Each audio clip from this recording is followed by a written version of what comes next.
We have the panel as a selection of support group facilitators.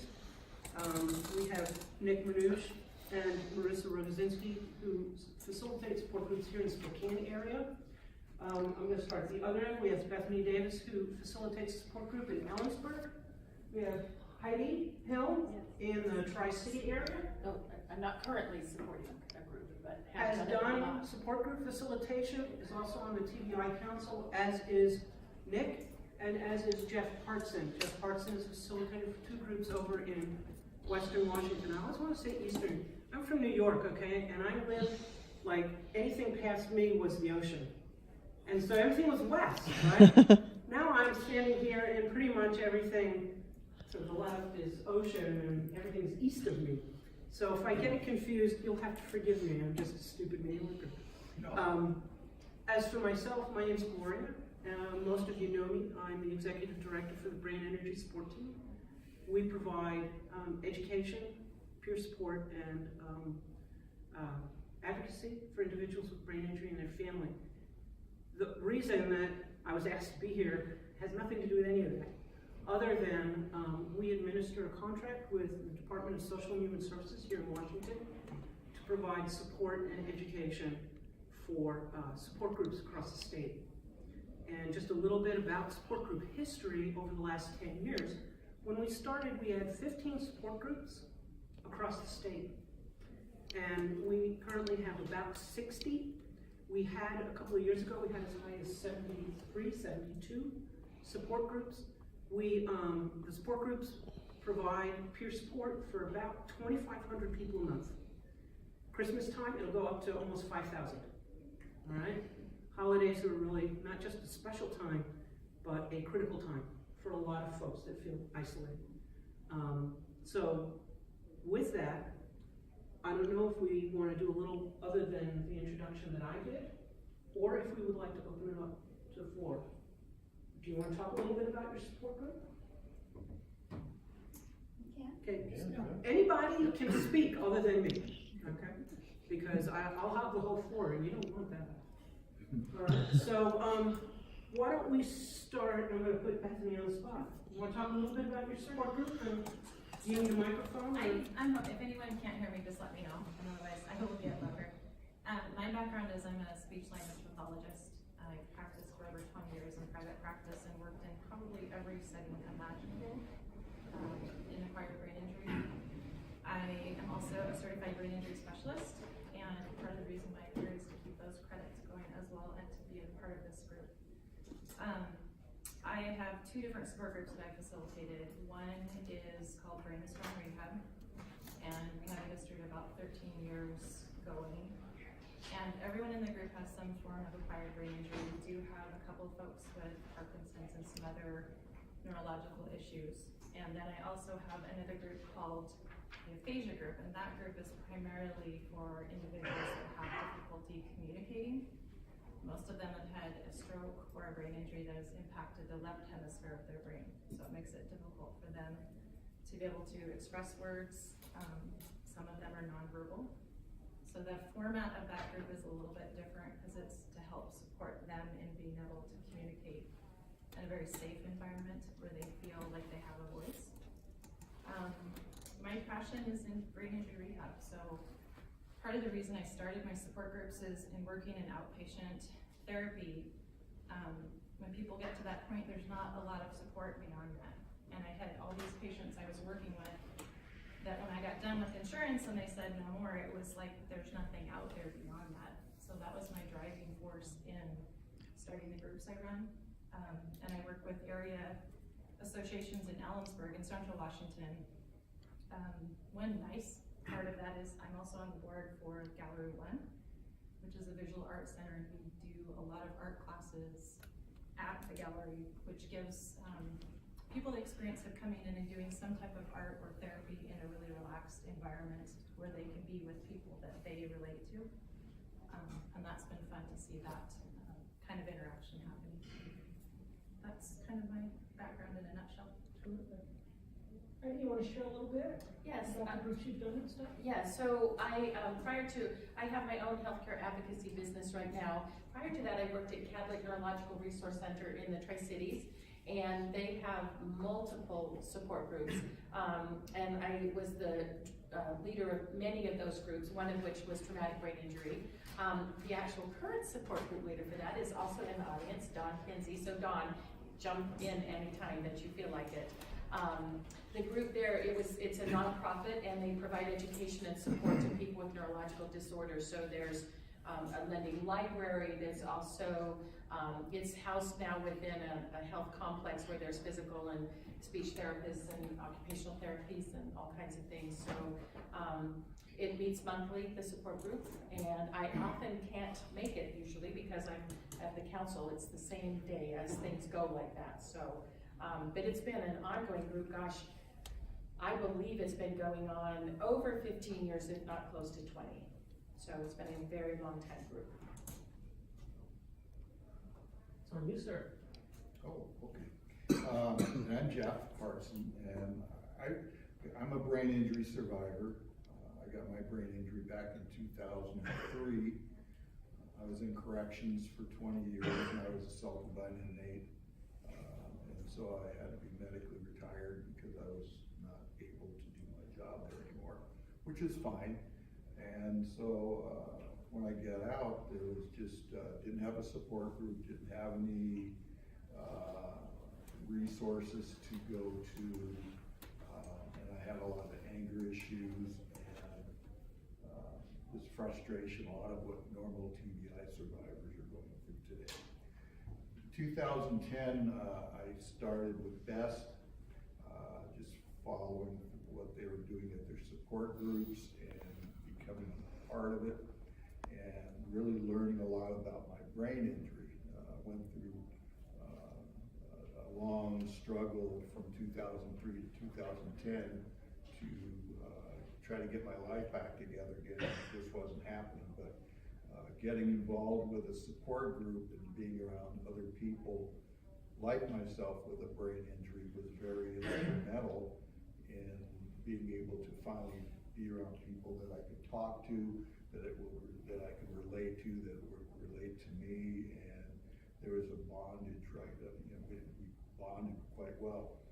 So 2010, I think when I joined BEST, I also started out becoming a facilitator for, it was a little bit later than that, 2014, yeah. I started facilitating, it was turned over to me by Penny Kondo, who used to work with us. But I took over the Tacoma support group and the Puyallup support group, which is a Good Samaritan hospital in Puyallup. And so I've been doing both of those since about 2014. And it's been a very exciting experience. A lot of people from different backgrounds that have come in and joined the group and really grown and learned a lot. One of the people in my support group in Tacoma is here in the room today, and he started off with just not really having a lot of direction and just really not sure of himself as to what he was going to be able to do. But he described some passions to me and to other people what he was interested in doing. So we encouraged him, highly encouraged him to pursue those goals. And so today he writes for our BEST blog, and he just keeps turning out all these blogs. I can't keep up with him. It just fills up the whole blog with all of this stuff there and all that, which is great. But this is what the support group environment is all about, is empowering people to get their lives back together again and know that they're not on that journey by themselves. One of the other parts of the support group part that I'm involved with is I'm also on the TBI Council, and I'm also part of the University of Washington and the Department of Corrections task force, TBI task force, where we are creating a curriculum or a training program for all the correctional staff in the state, which have already followed through with the training video that we provided, but we're also going to be starting a pilot program at Stafford Creek Correctional Center, which is located in Aberdeen next month. So we're really excited about that. We're going to try to implement some support groups and utilize resources that are available in the community, see how the program starts, and then just let it go from there. The other project, and this will be the last one here, is Department of Social and Health Services has a curriculum training curriculum for caregivers, but they've never had a module in there for caregivers that work with people with traumatic brain injuries. So we have been on a committee with that. I've been part of that committee to help put together a curriculum for caregivers that work specifically with patients that have traumatic brain injuries. So now when a person becomes a caregiver, these 3 modules will be available to them as well. So when they're working with the patients with brain injuries, they're not in there not knowing what to do or having the tools or the resources to utilize and to work with. So we're really excited about that. So I've enjoyed it. It's been a great experience for me. I kind of wish I had this opportunity back in 2003 when I first got my injury, but I'm real grateful and blessed to be able to be doing it right now and being around people around the state here that share the same vision, where we can all work together and collaborate our skills and interests to provide services and resources for people with brain injuries. Thank you. Yep. I know that you two facilitate as a team, so how would you like to do that? We're gonna just continue with the team momentum. Team momentum. So Nick and I run several different support groups in the Spokane area, and they all have their own unique little thing about them. Some are more social. We do a breakfast club once a month on the second Saturday. Shanti's been there several times. We do buy everybody free breakfast, and really it's more like a family getting together and just breaking bread together. And that, I think that's vital. You know, not every group has to be the same as you've heard. We also do another group for the Brain Injury Alliance Spokane chapter over at St. Luke's, and that's more of a peer-to-peer support, I would say. Yeah, getting to know different people and figuring out your commonalities and having a different sense of support that's different from what the individuals may experience after they leave that room. We also have support groups where we all just sit and chat, or we also have ones where we help develop skills that individuals may need help with. So we've done meetings where we've had people say, hey, I don't know what to do about planning. How do we do that? And we all get together and we brainstorm ideas and we, trial and error to see what works. And each month we just check in a little bit to see, hey, how is this working? Is it working? Maybe not. So we help modify that a little bit. And so we kind of go off of the needs of the individuals that are in the group while providing support for them in that sense. And we see people who have had mild traumatic brain injuries, however you want to characterize a mild traumatic brain injury, to more severe neurocognitive deficits. We have a group that we do on a weekly basis up in North Spokane, and there are 3 members. They're 3 of the most wonderful people I've ever met in my life. Always put a smile on your face, but they have physical difficulties. 2 of them can't walk. One of them can barely talk. But they still find a way to communicate and a way to connect with us. And that's really what we try to do in these groups, at least in the ones that we facilitate. We don't take a therapeutic approach in any sort of way, shape, or form, but what we try to do is make a connection with them and see how we can empower them to whatever goal that they have. Each person has their own separate goal, each injury is different, and that's what we try to focus on. I think that's the beauty of support groups. I can tell you that for all the groups that are across the state, each one of them has their own personality. And that's something as a facilitator that we try and really encourage. You know, Jeff mentioned it, Bethany mentioned it, Heidi mentioned it, you know, Marissa and Nick have talked about it. There isn't, you know, I know the panel discussion is about how to start a support group. And really it's bring a couple of people together who want to share their experiences and to move together. And you have a group, you have a support group, because peer support is so important. And some groups bring in speakers. We have a group in Edmonds, right outside of Seattle. They go to the theater together once a month.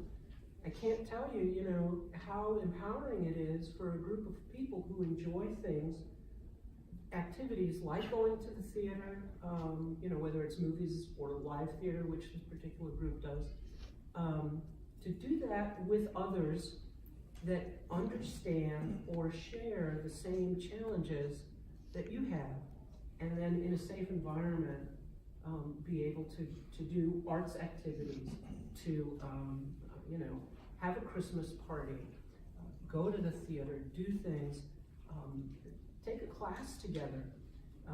You know, some of the education stuff that we do across the state for individuals with brain injury. You're able to create an environment, as a facilitator, create an environment that is cognitively supportive and welcoming, whether it's turning down the lights, which if anybody needs, just let Shanti know, right? Or to, you know, have an environment that allows you to grow, or just be yourself, relax, enjoy, learn, share. That's what support groups are all about. And it's not, I don't want to minimize the importance of starting a support group and the commitment that it takes, but I do want to say that it's not rocket science, right? Forgive me if you're NASA engineers. So I said that once, all right, and it came back to bite me.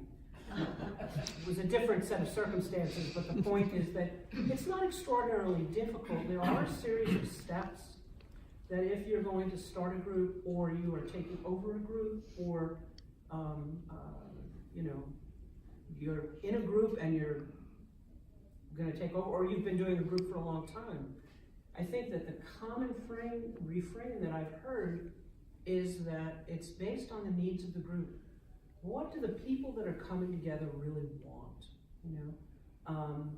So I'm going to pick on Dawn, who is doing a Tri-City support group, right?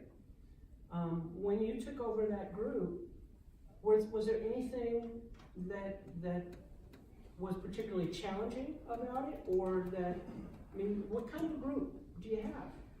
Can I ask you, and it's okay, I'm putting you on the spot, and you have the absolute right to say, Gloria, I really, you know, I'm not in a place where I want to talk about that. I don't feel like I'm qualified to do a lot of different things, but I think the traumatic brain injury group, everybody there understands your deficits. How do you say that? Mm-hmm. And so a lot of other things I couldn't do, but everybody understands. You just kind of, there's a lot of sharing. Right. And relating. I'm in Don's group as well. That's great. Yeah, a lot of relating in the group. So. And you have a voice, and in a safe environment. That's what I'm hearing. I may be imposing it, but that's what I'm hearing. Right? What kind of questions or thoughts do you have for our people? Okay, so I'm going to ask this gentleman, and then I'll take yours. So your question is? I was curious, is your breakfast, is that there at Doodles? Yes, it is. The last 4 years now. I went to eat breakfast there the other day, and the lady told me about it, and I told her where I was going to, and she said, oh, we have a group that meets here on Saturday. Yeah, that's us. Yeah. We got like 3 new people just this last Saturday because of the waitresses there. They'll tell the folks. Yeah, we got a group that meets. I didn't even ask them to do that. I gave her a copy of my brain injury attitudes. Fantastic. Wonderful. Isaac, You had a question or a comment? Yeah, I wanted to kind of correct the thing that Jeff said. Go for it. We back up a little bit. I had a massive stroke, and I lived in St. Paul, Minnesota, and I was hospitalized for a month, and then shipped out here to Tacoma. And about a month after I got here, I started to go to Jeff's support group. And he left out the part where I was a total mess when I came in. And Jeff, all the time would tell me that about the progress that he saw. I didn't feel it, but the part I wanted to correct was that he said that I pursued some things, but really, actually what happened is that, well, I've learned, Jeff talks about me to anybody that will listen. It's not a bad thing. Excuse me? That's not a bad thing, is it? No. Good. But Jeff also got me started. He, what did he say, encouraged? More than encouraged me to do some blog writing. And told this story a lot. I didn't want to do it. I was still just such a mess. I couldn't, typing was hard and thinking was hard, and I didn't feel like I had anything to say, but he kept, kind of prodding. And I finally wrote one, and I thought it was terrible. And I submitted it to my editor, Kim, here. And I thought that they were gonna tell me, forget it, kid. But they liked it, which really surprised me, still surprises me. This was 2 years ago that I started.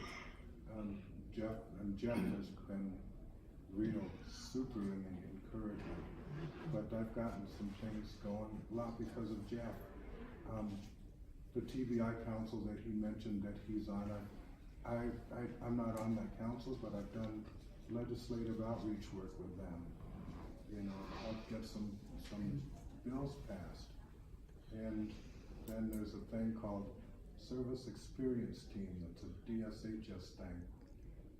I got approached by a guy that's high up in DSHS and asked if I would be on this panel, this committee, statewide committee. I'm the representative for Tacoma.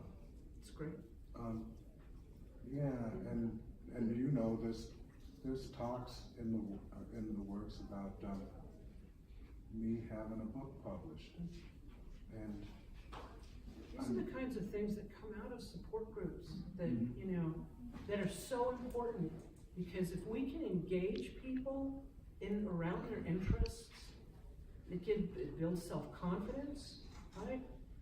I realize, Isaac, you're very modest about your work. If you haven't read any of this stuff, it's excellent work, sharing of experiences. But whether it's helping someone go back to school, whether it's someone just to navigate the experiences of daily living after a brain injury, whether it's helping them navigate a new career or a new small business, like some people out of support groups have been able to do. These are all very important things. It may not sound like a lot as you're planting the seed, but within support groups, they're just, I'm not going to use any sort of gardening metaphors or anything, although I'm extremely tempted, but it's an opportunity for people to really, yes, find their superpowers and really build on them, Yeah. And I know that, it's happened in support groups on this side of the state as well as on the other side of the state. I know that Bethany's groups, her folks have had some really amazing experiences through the things that they do. So individually and collectively, right? So support groups, the individual within the group, and then the collective of the group. It's a very empowering experience. And as facilitators, for those of you who are facilitators, you have the opportunity to really support and encourage, right? It's not our job as facilitators to dictate, but it is our job, if you will, to encourage and support. Does that, pretty much sum it up? Yes, sir. You have- A couple more things, Ah. if I could. I'm not particularly interesting in no kind of way special, but and I don't know what Jeff saw, but I mean, the encouragement was there from the first time. I mean, I was just a barely sentient mass of protoplasm when I came in. And I just don't know.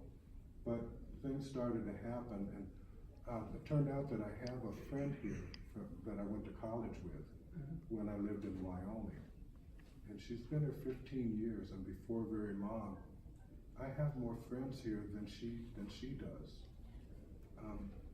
And I don't know, people treat me like a rock star. The exposure that I've got from what Jeff helped get started and Kim has helped me do, it's like people are jumping out of windows and following me down the street. It's like, wow, I couldn't get arrested before, but you have a stroke and all of a sudden people think you're interesting. Your example is kind of what we all try to emulate for the support groups across the state. We want to be, yours is an example of what it's like to be able to encourage somebody with a brain injury, empower them, as Gloria was saying, reach out to them and encourage them to pursue things. But these are the things that we all sit at this table for. These were all of our goals. And even though we have diverse populations that come from different areas, our meanings, our MOs are all the same as what we want to be able to produce for people with brain injuries. I'm sorry. Jill Bolte-Taylor, who's written a fabulous book, My Stroke of Insight, she's the brain researcher that had a stroke, a massive stroke. If you haven't read it, do. It's amazing. Excellent book. Excellent book. Say something She about talks about this very thing, and Bethany, you were talking about once rehab was done or treatment was done and people kind of get put back out into the world and the community, when we're being treated, there's very specific goals. So it's very measurable at the time. How are you doing? And then you get released and you don't have that feedback anymore. And we don't often recognize where our deficits are or where our talents are. And so a support group really can fill that need. Just the reason you talked about starting your group is we can be the ones where we can get to notice where somebody is shining or where you can see that they might not be seeing where they could shine. So I think it's a really critically important thing, and I'm really glad we're discussing that. One of the things, and I just want to piggyback, that Bethany's done with, why can't I remember her name now that left? Emily. Getting folks in the support group, they were interested in doing community recreational type events, and really has done a lot of work around creating those opportunities for safe community recreation. It's been phenomenal. Headstrong is a group out of Seattle, and it's an organization, I shouldn't say group, but they're an organization that supports some support groups, but they're for youth, that under 25 kind of age group, and they do a lot with Outdoors for All. And one of the things that we're working on is helping Headstrong and Outdoors for All bring accessible recreational activities further east. They do a lot in Western Washington, but to bring some of that here, because if I was I liked bike riding, and I did a lot of that, and now after my injury I can't, for whatever reason. Sometimes having accessible biking opportunities makes a huge difference. So if you're a facilitator of a group, these are the kinds of opportunities you might want to think about, and know that there's a network, and I think this is so important, there's a network of facilitators across the state, and you can tap into them. you can tap into these folks and get ideas. You know, we launched a birthday card project that came really out of the Tacoma Support Group. And if you're not familiar with it, what we do is we provide handmade birthday cards that you can send out to individuals in your support group. And what happened was, just real quick, Diane, who is a member of the Tacoma Brain Injury Support Group, her passion is to, you know, connect with people and support them, and just, you know, she's a very creative paper artist, and so she started sending birthday cards to members of the support group. And one person in the group came back and said, "Thank you so much for this card," because no one ever said happy birthday. You know, no one ever really thought of that individual. They don't even have family or friends outside of the group. It really meant that much. And so she came back and said, you know, what I really want to do is send out cards to other support groups. And I want to help facilitators be able to send cards to people in the group, because it makes that person-to-person connection makes a difference. And we can do that in so many different creative ways. Does it make sense? You know, I'm not trying to monopolize the floor. I was going to mention that Diane, and she's right outside, right out here, she's selling her cards. She has gotten her business going, and it has just blossomed throughout the state, throughout the country. All these vendors are calling up wanting to buy her cards and put them in their gift shops to get them to sell. But this is an example of what empowerment is like. This is one of the things that we in support group try to emphasize on people with brain injuries, that reach out for your passions, like Gloria was saying, and find the interest that you enjoy doing and pursue that, follow through that. And this is why you become people like Diana or be like Isaac. You know, my friend Joan Miller, and I'll be real quick here, she's the first person that ever wrote the book on how to make toast. Okay, she came and spoke at last year's conference. When I got my brain injury, she was the very first person that I met that had a brain injury, because I was going through a world that hurt back then. But she shared with me of what it was like to have a brain injury, what she went through, but how she recovered, how she got back together, and what she did to pursue. And I'm here today on you know, a lot because of what she was able to do for me. So I've been real grateful for her. Always comes back to support groups. You guys wanted to share something, or Marissa wanted to share something. No, you're fine. I was gonna say that, you know, even though we're talking about, you know, empowering people and helping them find their passions and stuff, and how the personality of a facilitator is really important, one thing that we're kind of leaving out, and I don't want to speak for the other ones, but it's a lot of trial and error. Like, what we think might work at first, we think it's a great idea and it's gonna be a hit. We get there and it's a complete dud.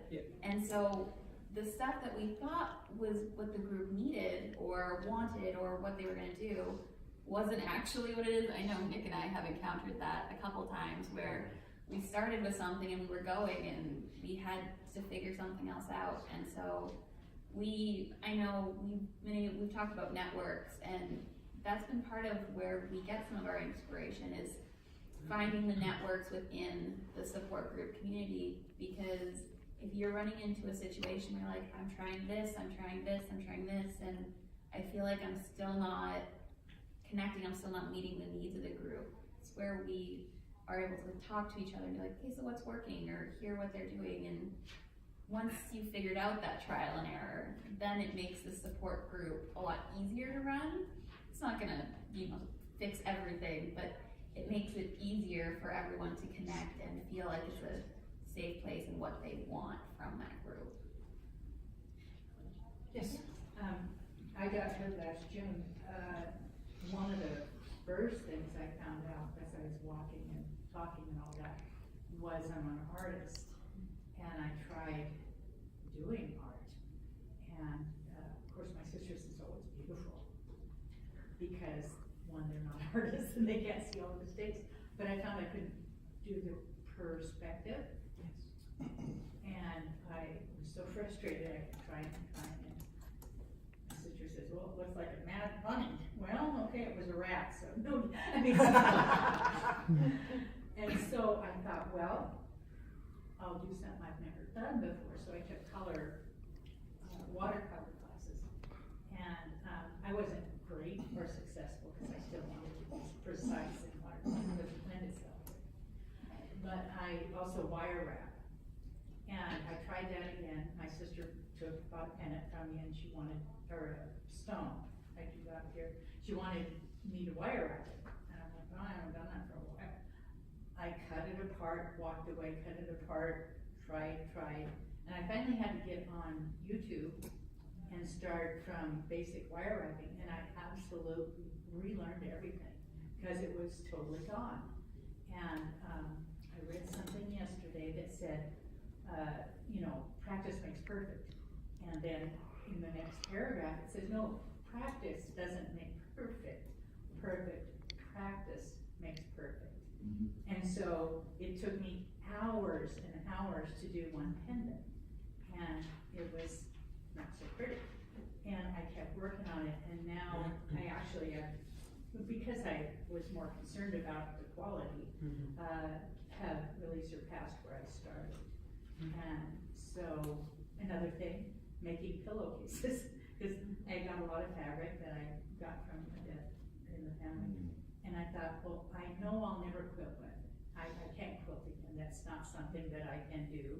I sold my big machine away, because I couldn't run that.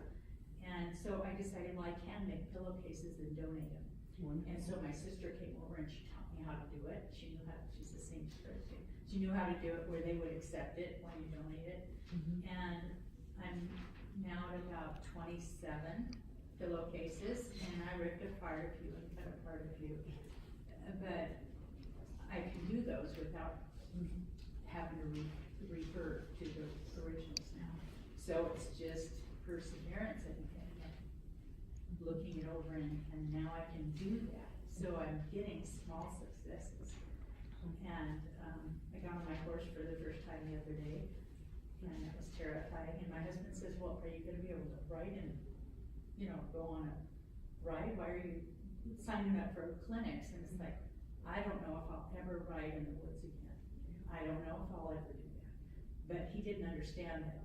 He said, well, isn't riding horses about going in the woods? And I said, and I'm thinking, because you can't think so quick enough to respond. And I'm thinking, in my heart, I said, hell no. It's about getting on the horse and doing whatever that takes you to.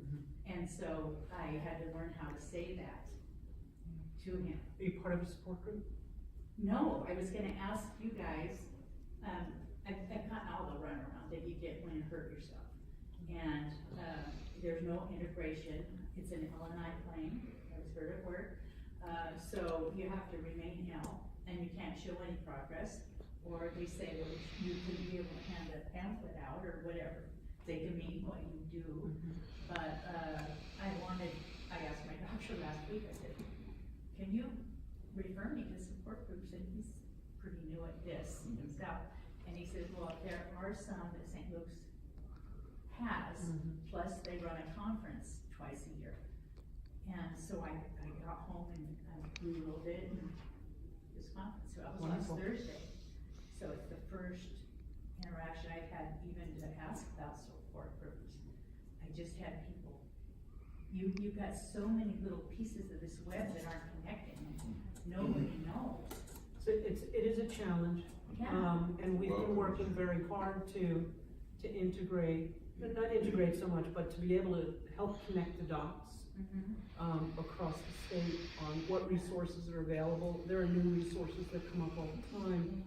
And that's another beautiful thing about support groups is that as these resources become available, we try and get them out to facilitators, and facilitators that are within a community are in touch with what's going on in the community, or at least they should be, to the best of their ability, and through their connections, to be able to share that. And so communicate with your spouse. My husband came with me, and he would say, well, your friends have really noticed how angry you get so easily. And I'm like, so at midnight I wake up and I think, all my friends conversing about how evil I've become. And it's a generalization that's probably been said 1,000,000 times over 30 years or whatever. And You know, it's so- it goes very differently once we've had an injury. How we process things are Yeah. really very different. Yeah. But what I would suggest, if you live in the Spokane area, is to connect with Nick and Marissa. Mhm. Yeah. And they can help you, identify where a local support group might be. Mhm. I'm not trying to, I feel part of me is preaching to the choir, but the reality is that support groups are invaluable at any stage after your injury, or if you're a caregiver, support groups are invaluable in developing an understanding, I So I think. feel like an alien. I feel like an alien, and I feel like a bobber in the ocean. Get into Yeah, support I do. groups. I just feel like I look around and here I kind of laughed because I thought, okay, I'm looking around and trying to figure out who is one of me. And I thought, well, that's not very nice. Oh, it's about right. Get a hold of me. Welcome. Marissa. Yeah, welcome. Yeah, Right? that's the thing. I know I looked around and, even when I walked in yesterday to be in a group of people, Mhm. exotics, I just stood there and I thought, oh my God. We'll definitely chat and figure stuff out. Thank you. And I commend you for getting on your horse. Right, so, Oh, I know, I was so proud of me. I walked her around, she hasn't been ridden for 9 months, so she wasn't very amiable in the muck in my backyard. But I walked her around the round pen once, and then I sat there and she started to act like she wanted to walk and stop there, and I thought, my balance is off, and I'm a little dizzy here, but I'm gonna stay. Good. And I rode her around a couple more times, and then I just got off her and felt like it was a success. It is a My success. husband It says, is. well, where'd you go? Nowhere. I just sat there. yeah. Oh. That's all that counts. But it's the first step, it's always To me, it one was a step. huge deal. It's I huge. texted my friends, Yeah, I caught on girl today, and I was just, that's wonderful. I know, it's the first time I even felt like going out and brushing her. Yeah, I've done it because I had to, the guilt took over, but it's the first time I really wanted to. that's wonderful. Good therapy. The gentleman straight back here, sir, The thing I love most about the people with the TBI is, well, not the most, like I love everything about a TBI, but we don't have a filter, we don't give a crap what other people think. I don't care if anyone sees me crying right now. Most men without a TBI, they're like shy, they're like, oh, I'm not crying, but I don't care. But that's one thing about support groups is we can all relate. Each brain injury is completely different from another one, but we can all relate in tiny ways. One way, like getting on your horse, going on a mountain bike with my buddy down like a big mountain. We paid like down a snowboarding mountain in the summer. We went down. It was for my birthday. Sorry, guys. It makes me feel good somebody else is smiling. So, 4 years ago in September, I'll tell you just how mine happened.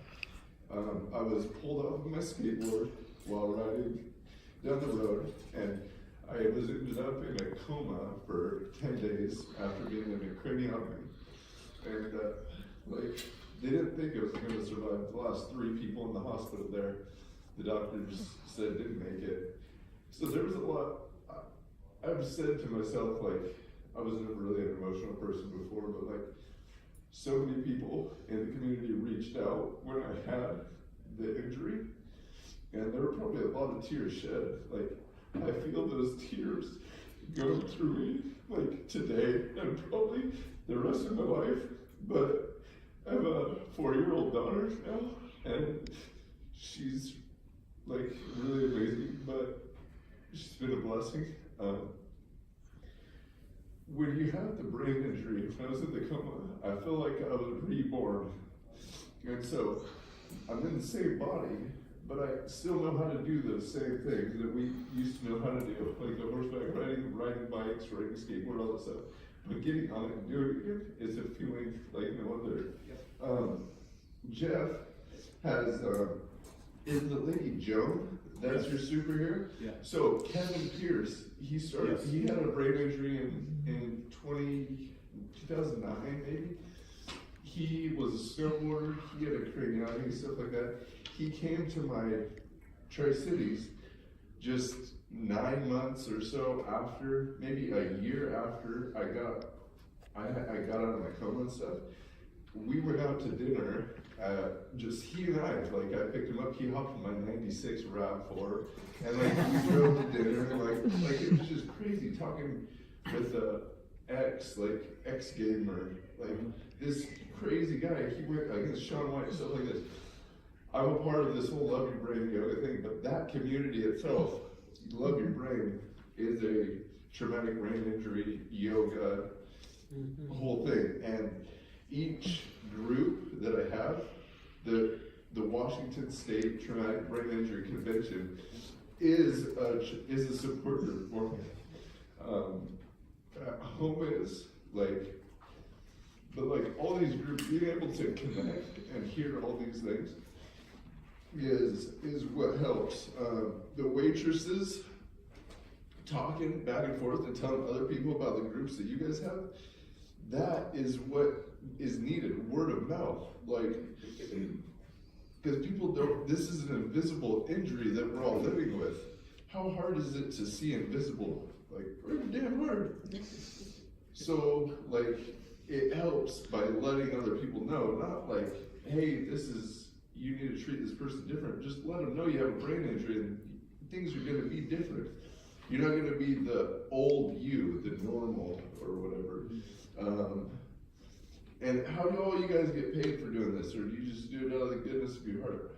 Well, we're erring on the goodness of our heart. Okay, well, like, okay, I was just like, sometimes, like, doing the support group and helping out with stuff, like, it's hard to even pay for gas to get there or whatever, but you need to. So, like, I'm just kind of wondering if, like, you reach out to anyone and be like, hey, I got a bunch of people, a group of 12 people that we need some money for the year. How do you, that was one reason I came here, is like, how do you get people to So one of give the you money things to that, go yeah, do any of the activities? yeah, I'm gonna, a qualifier, right? So, while facilitators in general I'm not a support group facilitator, I wanna put that out there, okay? I'm the executive director of an organization that provides support for support groups across the state of Washington. We have a contract, the Brain Energy Support Team has a contract. I'm gonna share this with you because you directly asked, okay? Okay. So if this sounds like a commercial, you're gonna forgive me, all right? It's just, I wanna be able to explain this to you so that, we're all on the same page. BEST, the organization that I represent, administers a contract through DSHS with the support, and thank you to the TBI Council for that support, that provides not only education and support and coaching, but funding for support groups throughout the state of Washington. There is a process for that, but we do provide fund. There's legislation in the state of Washington that allows for direct funding to support groups for things like refreshments, transportation, meeting space rental, advertising, materials for activities, information and resources. There's a range of things that we can help with. And so when I'm out talking to support groups and doing trainings with facilitators, I'm emphasizing to please talk to us about that. There's criteria to be able to qualify, but there are funds available through our organization for your groups. That does not mean that you're our group. There's no ownership there. Support groups are independent, and I really focus on being able to support a network of support groups that are independent.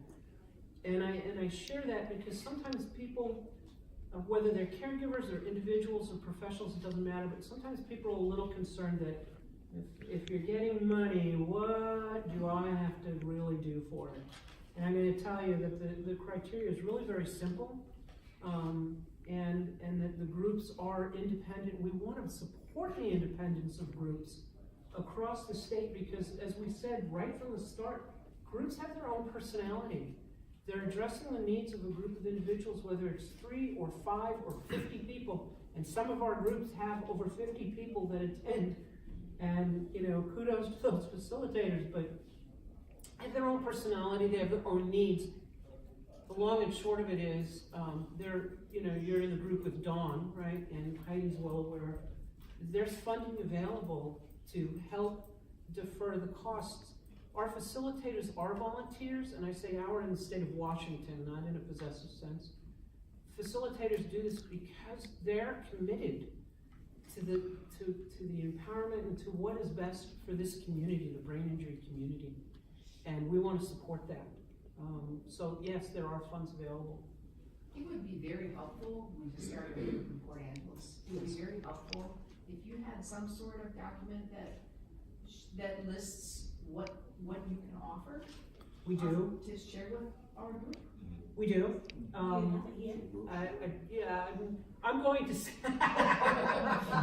All right, so in my defense, we normally do have those documents printed and available at the conference. I don't because I had to go to New York right before this conference. I've had some family situations, and so time and I didn't really get along as well as I normally would. If you go to the Brain Energy Support Team, all one word, gotta love the internet, Brain Energy, not injury, but energy, E-N-E-R-G-Y, supportteam.org, O-R-G. 2 teams. Yes. And we have brochures out at our table with the website on it. Those documents, that information is available there. Because I live up on the peninsula, Diana and I, we've already talked about my coming over there. Diana's amazing. She's amazing. I just want to share, you say you're an artist. This particular woman was a really upper echelon illustrator, did illustration for many, many books, children's books, and that was her career until her injury, and she has the same issue. Perspective, the fine detail that goes into a lot of that illustration. Makes it look real. And those so things. having to adjust, was a challenge for her, and as it is a challenge for you. So, and it is for all of us, post-injury to identify what our strengths are and our interests and to be able to build on it. And support groups are a very safe environment to do that. We are going on 11:30. I just wanted to share that.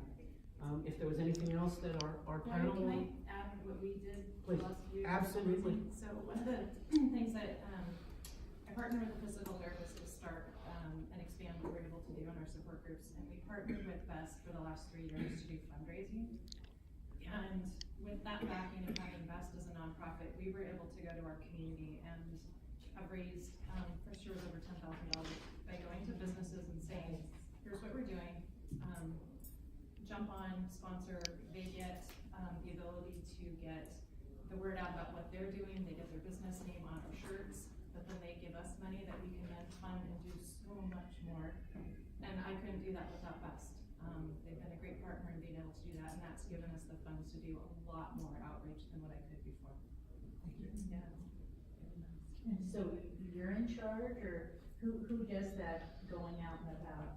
It was myself and a physical therapist going out and talking to community members and showing pictures and taking some of our brain injury survivors with us to talk about what we do. Wow. There are a lot of, and actually one of our best funding sources, along with just like medical office, medical equipment suppliers, some of the local hospitals, but a lot of the attorneys that work in brain injury are phenomenal for supporting and sponsoring those kinds of events. They were great. This gentleman has a question. No, I have a comment, the Bremerton Silverdale, support group, we have a run, walk and roll, Yes. which is our main fundraiser, but we have to stay under $10,000. And both because we're a satellite of the Alliance, otherwise we have to incorporate ourselves. And last year we raised 7, and this year we're expected to raise more, but then we still have this, we got that ceiling that we're bumping against. Janice and I have had conversations about that too, so, again, going back to every group has its own personality, they engage in things. Not every group goes out and does fundraising, right? Not every group has the wherewithal to do things to that extent. Some groups do small fundraisers just within their community. They may have formed a partnership with Winco, the local Winco or the local Safeway, and gotten, donations for their support groups that way. There are so many ways, that support groups have reached out into the community. Some don't, some are very private groups, and that's okay too. And I appreciate what was said about Best. The whole idea behind what we do with the TBI Council and DSHS in terms of support groups is to be able to, one, support the independence and the integrity of the groups, and to assist them in being able to do things like Bethany's done, like the groups in Gig Harbor and in Grace Harbor, which we do a lot with vets and stuff, and that's a whole other discussion. Like we try and do here in Spokane to support groups. But it's whatever the group wants to do, and I mean that literally, what the group wants to do. Whatever the agenda is, it's always driven by the group. If it's driven by the facilitator, I'm going to tell you right up front, you've just doomed the group. You've set yourself up for failure and frustration. That's my 2 cents. And I'm going to put you on hold for just a second, Isaac. I want to give other folks who may not have had the opportunity to ask a question or make a comment that opportunity at this point. Because if you don't, I'm going to let Isaac share whatever it is that you would like to share. And I can comment to the young one back here. Yes, sir. The emotions, Roller coaster. well, I'm assuming you had, your brain injury was to the right frontal lobe? Maybe left. I'm not sure. I hit right here, so the craniotomy was right here, Yeah. and I heard like it's the opposite side. So Okay, because most likely it would be to the right frontal lobe. okay. For a normal individual, that area does control decision making, emotions. A lot of the things that we don't see and take for granted. I have a right frontal lobe brain injury. I had it removed, and my emotions are terrible. Mm-hmm. My aunt died, I didn't even cry. There'd be times I could be watching TV and cry for no reason. Mm-hmm. Hear the sound of the music playing or Oh, something. could have been music, just, Yeah. Yeah. it doesn't matter, I just start crying. Well, after a brain injury, it's called a pseudobovular effect that a lot of us have. Yes. Yeah. Isaac, you were going to make a comment on? Well, it's a question. Okay.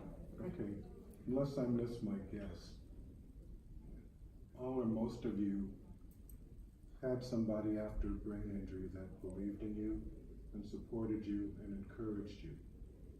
And now you're in a position to pass that on to other people.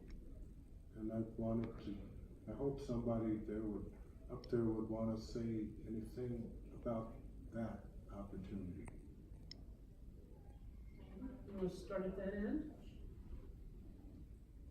I'll go. Can you? Go. Yeah, I will go. I will be completely honest when I say that I did not have that inspiration and stuff until I moved to the Spokane area. And there's a few individuals on this panel that are responsible for that empowerment.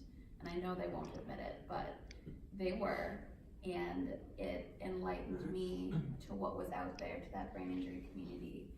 And they helped me to realize that I was more than what my brain injury was, and it was okay to share that with people, because it can be kind of scary at first, or a lot scary at first.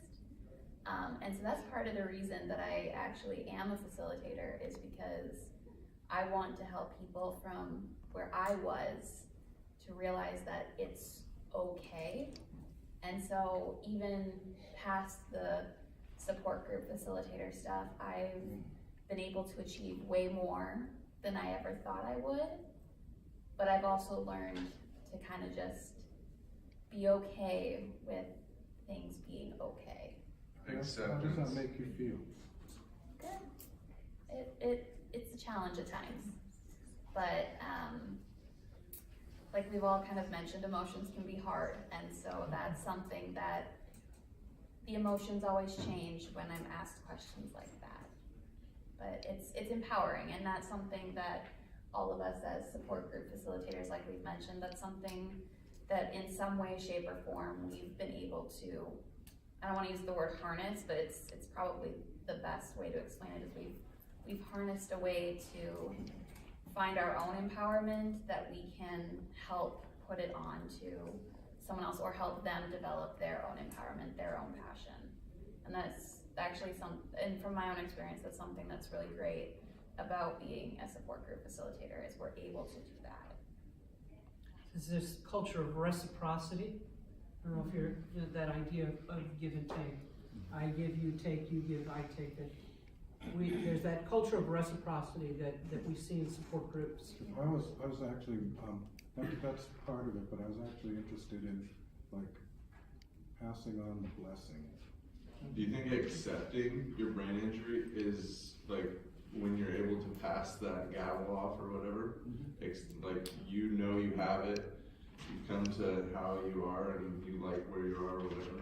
And it is difficult for individuals, you know, where this person 1 minute something happens and then we're somebody completely different. And the nice thing about support groups is that we have the opportunity to navigate who the new me is, you know. We say things like new normal and all of that, but we are in many ways a completely different individual. And we've experienced that, whether it's as a professional working with individuals. I'm very thankful for the professionals we have in our community that are committed to individuals and their family and have stepped up to the plate, you know, not as part of their job, but stepped up to the plate to facilitate groups because they're committed, you know, to the empowerment and well-being of everyone that participates. And I'm very appreciative for those with brain injury or a caregiver who said, wow, you know, I want to be able to support. Sometimes that comes not from, from acceptance as much as it's just, I want to. So there are facilitators I'm trying to back up because I want to be able to say this correctly and address the question that you have. So the Brain Energy Support Team was started by a small group of people out of, again, the Tacoma Brain Injury Support Group. And what they said was, wait a minute, you know, we want to empower ourselves and our community. This is in 2007. And so from that perspective, it was, and I want to say it was a selfish act, you know, in that there was a group of people who wanted to take control of their lives. And so when we talk about, you know, why someone, you know, becomes a facilitator, is it because of their own experience or their own acceptance? You know, I don't know. It's different for everyone. But in your heart, if you know that you want to be part of a group that mutually supports one another, you know, I have facilitators who say, I don't know how I became a facilitator. I was just attending the group for myself. It happens, you know. That's what peer support is all about. you know, does that kind of answer your question? Because it depends on the individual, you know? Okay, but that deviates from what I want. Well, this gentleman behind you had asked, what you're asking for, I think, is, was there someone right there? No, I wanna know how you personally feel, being able to pass that on, your own self. Well, how does it make you feel? I think, you guys go ahead, I've been talking. My thing is, when I first got my injury, there wasn't a support group, there wasn't any resources available. You pretty much, like the doctors say, you have a brain injury, you won't be able to do this, you won't be able to do that, have a nice life, see you later. My goal is to destroy that myth, okay, and by what I can help to do in support groups is bridge that gap with people that come into the group and give them hope, give them some reason to pursue their lives rather than believing when they leave the hospital when the doctor says, there's nothing more we can do to you. There's plenty that can be done for them, and that's why I'm part of the support group, and that's what I want to be able to pass on to people, to give them the incentive, give them the hope, so they can pursue their lives. So when they come across somebody else with a brain injury, I learned how to get my life together by going to a support group, and this is what I try to get across to people. And when I had my brain injury, I didn't know it. Of course, I knew I'd been in an accident, and I knew I had been assaulted by the drunk driver, but I didn't know that it was related to the symptoms that I was left with that changed my life that quick, just like the rest of you that have had it. I didn't know that it was related to something called a brain injury. I self-diagnosed 20 years later when I was subbing in a traumatic brain injury support group. I was support group leader for plenty others, but when I subbed for that group and people started talking about the struggles they were having at that time, that's the first time that all those puzzle pieces got put together. And I wanted to save anybody else from going through what I went through for 20 years, for having my life be nothing like what I thought it was going to look like, all alone, essentially. And that's what fuels my passion for advocacy and support groups. I'll just add, I'm not a brain injury survivor. My passion as a therapist for doing this, and I had a really nice experience. And one of my first jobs was working at a brain injury rehab program in California, where I had an administrator that was a speech language pathologist that had done it for 40 years. And she gave us the creativity and the ability to go do journal groups. And she mentored how to do a support group. And she said, let's go out and take a hike. Let's go out and meet people where they're at and decide how to help them find what they want to create in their new path. And when you have that ability to connect with people on that level, that's what drives me. I have never left a support group or an event and felt bad. It fills my heart. It's what drives me to do this. That's what I get out of it emotionally. The thing is, I think that support groups are, it's not just so much for us, but it's also for our family. Prior to my brain injury, I had epilepsy for 15 years, and I had attended an epilepsy support group on a weekly basis. My family can tell if I missed one group. It's a great connection to have. So you once you find that out there, you can't lie and say, yes, I went. I hear ya. Dawn, you had a comment? I think going to a support group, whenever I first started going, I felt it was like a huge help just to understand what you was going through. It was all normal. And then I kept going because sometimes it helped me and sometimes I felt like I could help somebody else. It was there, it was the first time they've already gone through it. So sometimes it was good, it was for me, and sometimes it was for others. That felt good. Does that kind of address what you were thinking? Pretty much. Close? I Do I get a cigar? Or is it close but no cigar? I don't know. Yeah. All I heard in my head was close but no cigar. And I won't go through any of the other close but not quite analogies. Go ahead. Do you or Nick want to say anything about how you personally feel? You know, I don't have a definitive moment where something happened and then I just started a support group, or I started facilitating a support group. So I kind of fell into it. And then by facilitating support groups, it kind of drove where my life went, professionally and personally. At first, it kind of felt like I was the program director on a cruise ship, you know, and the guests kind of decided what was going to happen, and so whatever they wanted, I was there to help make it happen. And now we do, four groups in the area? 5 now. And one that meets on a weekly basis, and I can tell you that I don't feel like a facilitator, I don't feel like a program director on a cruise ship, I feel like I'm going in and sitting down with friends. I mean, it's hard to describe, really, to put how important that is. We've all talked about it from all our different perspectives, and all I can say is that isolation is death. And the fact that I can sit down with a group of people that I consider friends, that I care about, I know about their lives, I know about their lives for several years, I know their families, I know their best friends and their brothers and their sisters. You don't even realize that's happening until it happened. And it's an invaluable experience, and it's the reason I keep going is because I can't imagine not doing it. They're my friends. How can I stop doing it? Frankly. Thank you. Yeah. So, it's 11:45. It is our end time.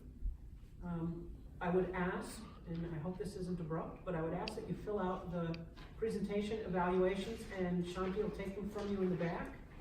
And of course, we're not here till Thursday, but we're here the rest of today. So if you have any questions or comments, please,